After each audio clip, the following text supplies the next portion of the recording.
May nagpakita po sa akin kani-kanina lang ng isang video na di umano'y maisog na convention sa Los Angeles, California kung saan nagpalabas po sila ng isang video na ang gusto po nilang palabasin, ito po ay video ng ating Pangulo na may ginagawang hindi kanais-nais.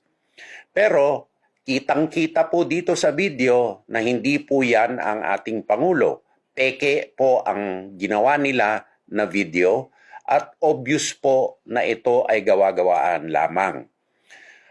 Ngayon, maliwanag na po sa akin, mga kababayan, na meron po talagang matinding plano na i-destabilize po ang ating gobyerno. Nag-umpisa po ito sa mga fake na mga news tungkol po sa Armed Forces of the Philippines at Department of National Defense. Tapos nagprogreso po ito sa di umano'y walkout na hindi naman po nangyari. Pagkatapos po ngayon na curiously po, araw po ng SONA, naglabas po sila ng peking video at sa Amerika pa. Bakit po sa Amerika? Yan po siguro ay parte ng plano nila upang sila po ay hindi masubject sa jurisdiction ng Philippine authorities. Kaya sa ganun pong pangyayari, kami po ay nananawagan sa authorities po sa Estados Unidos na imbestigahan po itong insidente na ito upang ang mga malisyosong nasa likod nito ay maharap sa hustisya.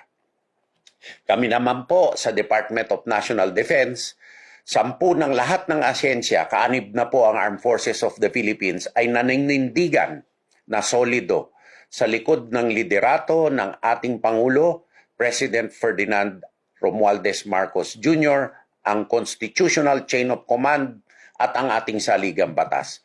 Etong mga isip-batang mga attempt na mapahina ang ating saligang batas at mga institusyon ay mariin po naming tututulan at lalabanan.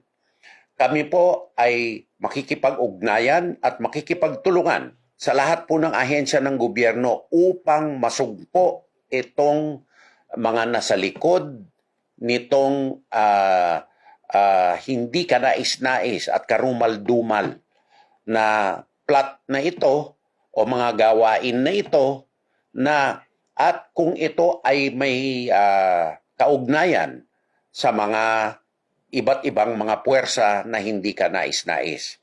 Susugpuin po natin ito at hindi po pwede na magwatak-watak ang ating republika sa mga swapang na pamamaraan o makasariling paraan na ganito.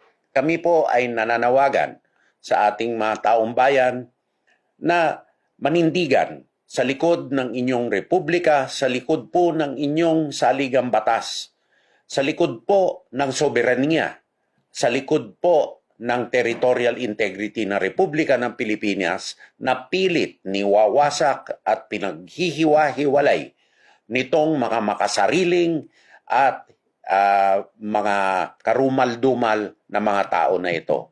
Kundinahin po natin sila at kami naman po ay gagawin po lahat upang masugpo ito. Marami pong salamat mga kababayan at mabuhay po ang Pilipinas, mabuhay ang bagong Pilipinas, mabuhay ang Pilipino.